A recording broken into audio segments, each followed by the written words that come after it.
This is KUGAN CASSIUS for Eiffel TV in association with Macklin's Gym Marbella. We're at the press conference here, the UK press conference for Golovkin versus Brook. With me, very pleased to welcome ABEL Sanchez. How are you, sir? I'm doing great, man. Nice to be with you. Yeah, you've only been here a couple of days. Taking any sights of London yet? No, actually we haven't had a chance. We got here late last night and slept and came here. And unfortunately we leave early tomorrow morning, so we probably will not be able to see too much. But we'll see it when we come back. This was a big bombshell for world boxing, and especially here in the UK when it was announced that KELL BROOK would take on GENNADY. We know of your struggle to find these big fights over the last couple of years. You've been very vocal. Tom's been very vocal about it. We were expecting the EUBANK fight to happen. I asked GENNADY earlier on, were you disappointed that that fight couldn't be made before we talk about Brook? Oh no, I'm not disappointed. I'm actually very happy that a fight got made. We're going to be in the ring on September the 10th. It's going to be against another great champion. Chris will get his turn if Chris Sr. comes to his senses and understands that this is a business that people have to work together to be able to make it happen. Eddie was trying, but it didn't happen. So now Kell agreed to the same deal that Chris was going to get. I think we're going to see a great fight. I mean, listen to Eddie Hearn talk about sort of that week in particular. The talks had broken down early on in the week, and then he put it to Kell. Kell almost said yes immediately. So when that conversation came to your end, how long did you take to think about whether that was the right fight for GENNADY? The fact that somebody wanted to sign, to me, it doesn't matter who we fight. Just as long as they want to step to the ropes and sign a contract and they agree to what the promoters have to offer. I just want GENNADY to be busy. And if we lose the September 10th date, when is he going to fight again? So it was important that something get made in that short week, because it was only, I think it was 9 weeks before the fight that they were talking about that. So it's difficult to promote a fight. It's difficult for the networks to want to buy it. It's difficult for the arena to stay available. There's so many issues involved that it has to be done way ahead of time, and to be lucky enough that Kell to agree to the same deal that Chris was going to get was great for us. But you had a plan B if obviously the Brook fight come about that week, it seems like. But did you have you had a plan B that GENNADY would fight in America if the EUBANK fight didn't happen? Yes, Tom had it all set up that we would fight on the 10th at the Forum, where Chocolatito is fighting the main event at the Forum. So there was something in place, but Eddie, the genius that he is, suggested it. And all you can do is suggest things, and if guys accept, great. Kell wants to test himself. And Golovkin is fighting a guy that's undefeated. Golovkin is fighting the best welterweight in the world, bar none. So it's good for us. CANELO got the criticism when he fought Amir Khan. Amir Khan moving up in weight, even though that was made at 155 pounds. GENNADY's had some criticism for facing a welterweight coming up to middleweight.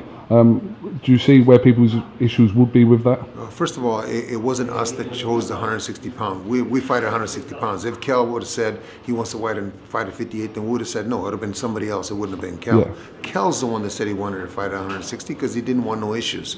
He wanted to fight for the middleweight title.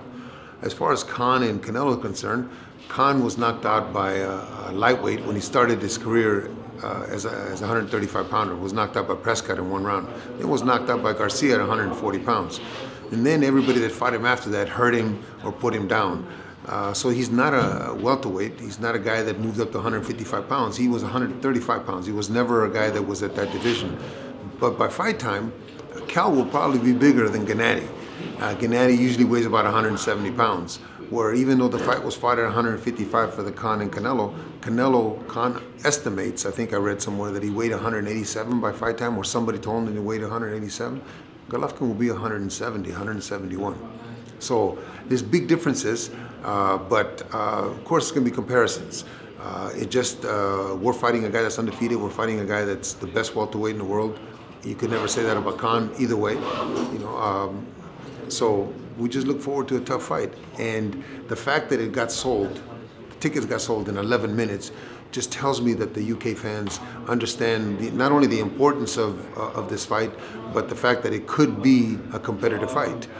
Yes, Golovkin is the best middleweight in the world, but we are fighting the best welterweight. And in the last 4 years since we fought Kell with Carson Jones, look what you guys have done. I think at that time, Kell was the only champion in the UK. Right now you have, what, 14, 15? Carl Frampton fighting this Saturday. proved that there's always a chance. Carl moved up to 126 and fought a brilliant fight and won the fight. Carl had a lot of support at the Barclays. Kell's going to have a lot of support here at the O2 with 20-some thousand people cheering his name.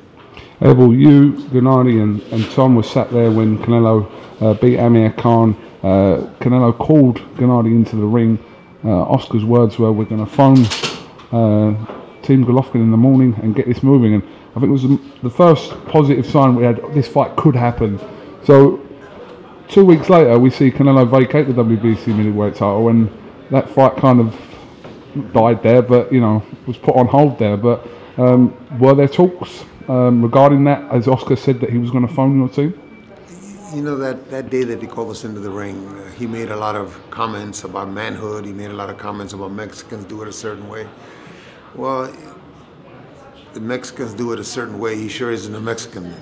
I believe Eric called Tom on Sunday, and they spoke briefly. Then another conversation was done on Monday, but it was not about any kind of fight. It was, let's plan it sometime in 2017. It's not. They didn't even see each other. It wasn't a handshake. It wasn't any of that. So there's really nothing in place that says that they're going to fight. For us, Golovkin being 34 years old is very important. And Golovkin fights 3 times a year. Hopefully, if everything is or happens the way that we think is going to happen on September the 10th, hopefully he'll fight again either in late November, early December. And then 3 fights next year. So because he is 34 years old, we can't sit around waiting for these guys that want to fight Golovkin. I saw a shirt the other day that said, "I want GGG, just not next." And everybody says they want to fight Golovkin, but it's just not the next fight. They want to postpone it for 2 or 3 fights. So it's important that Kell agreed to it, and it's important that Kell step up to the plate and sign in a contract and get to fight him, because we have a fight. That's what's on our agenda, is to make sure he stays busy. Do you expect the Brook fight to be a more difficult fight than what EUBANK would have been? Actually, yes, of course. I think that he's more, although being smaller, he's more accomplished. He's a better boxer. I think Chris Sr. has done a great job promoting his son, but I don't think that he's quite the fighter that Kell is, although he is bigger. So the size may be a difference. We won't know until September the 10th how Kell reacts to the power. Junior would be able to take the power a little better because he is a bigger guy. So there's a lot of questions, but I do think that Kell's going to put up a good fight. Do you expect Gennady to fight Canelo in 2017? No. No. We know that Gennady wants all the belts. It's a thing that he's been saying for quite a long time. There's a fight from England, Billy Joe Saunders, who has the WBO version of the middleweight title. Is that something that you may look to next year if Gennady wants to completely unify that division? Oh, absolutely. If he's not just talking, because he hasn't fought in a while, and all he does is talk about who he wants to fight. If he's willing to put it together, and Frank's willing to put it together, I'm sure that that's a fight that can happen.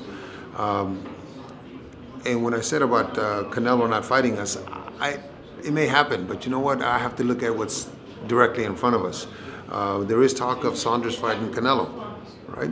So it's up to you guys in the media to ask those questions of them, to press them, because I think that this fight and the 11 minutes that it sold out, it just goes to show you that people want to see those kind of fights.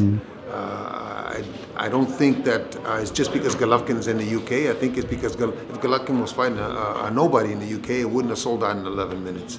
So if it's possible, of course, next year for Saunders or next year for EUBANK, or even at the end of this year. But they have to step up to the plate, just like Kell showed that heart, that he is a true champion and wants to test himself. Just final question, what do you make of Canelo's next fight, defending again from England's very own Liam Smith? He's fighting an unknown guy, but he's fighting a guy that's a tough fight. He's not fighting a guy that's going to just walk over. He's fighting a guy that's going to give him a tough fight. And if Liam is on his A game, we may not be talking about Canelo. We may be talking about Liam next year. All right, well, listen, Abel, thank you very much for talking to IFL TV, and whenever you return, safe flight back to the US, and listen, we'll hopefully catch up with you. September 10th is going to be quite a special night at the O2. I think so. I think Eddie's got a great card plan too.